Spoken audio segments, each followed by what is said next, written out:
Todo el mundo sabe que la masonería española no se reactivó hasta la muerte del general Franco. Pero lo que quizás mucha gente no sabe es que la masonería, en sus inicios en la ciudad de Barcelona y aún no estando legalizada, trabajó en una logia totalmente discreta en el centro de Barcelona, concretamente en la calle Fontanella, a pocos pasos de la Plaza de Cataluña. Así pues, comenzamos.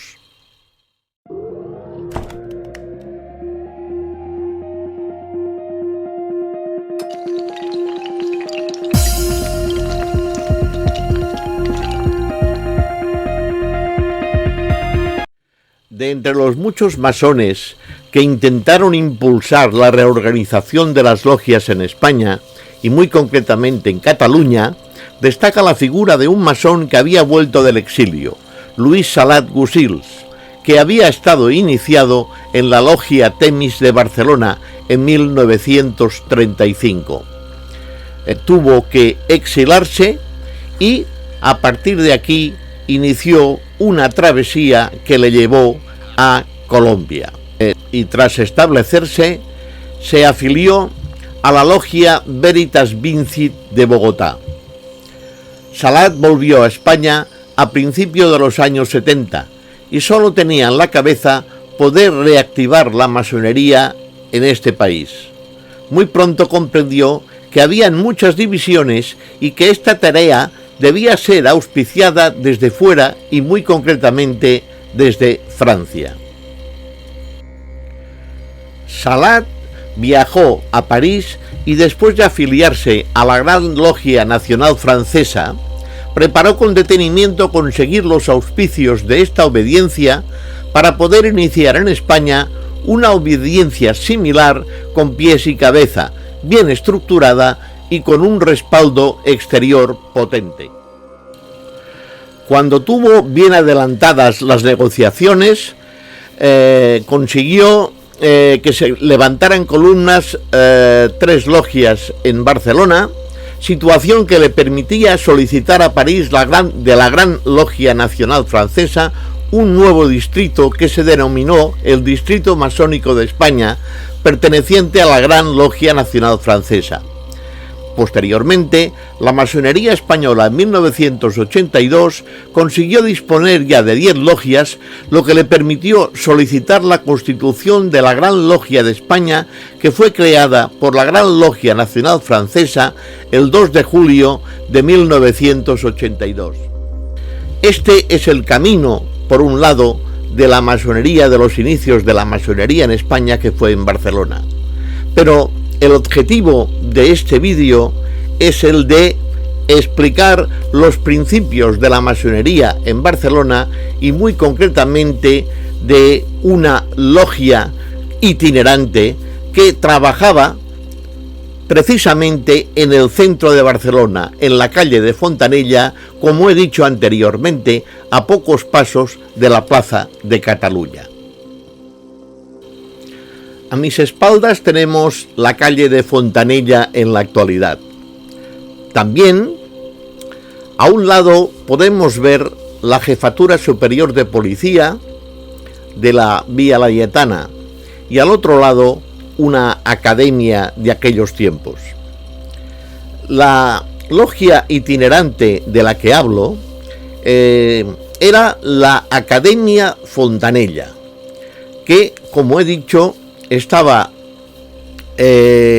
realizando al mismo tiempo que Salat, de manera paralela, realizaba todas las gestiones oficiales para que la masonería fuera legalizada y conseguir una logia, una obediencia masónica en España. Cuando aún esta masonería estaba prohibida en esta academia, el señor Cabra, que era su director, consiguió que los masones pudieran trabajar en el centro de Barcelona y al mismo tiempo muy cerca precisamente de los cuarteles o de la sede de la temida Policía Armada de aquellos tiempos. Así pues, al final de los trabajos de la academia, el director, el señor Cabra, le decía a su bedel que por las noches se tenían que hacer reuniones de maestros. Estas reuniones de maestros en realidad eran tenidas masónicas.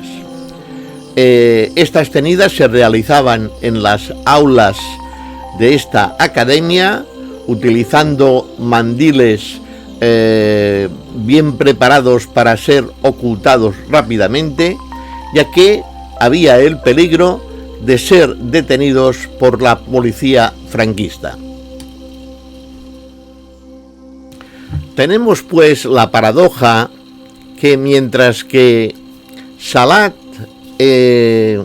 viajaba a Francia continuadamente para conseguir la ayuda de la Gran Logia Nacional Francesa y conseguir su apoyo para poder fundar una obediencia masónica en España con todos los permisos, en una academia céntrica en Barcelona, ya digo, a pocos pasos de la Plaza de Cataluña, pero también a pocos pasos de la comisaría central de la Vía Laietana de la policía, se realizaban tenidas masónicas.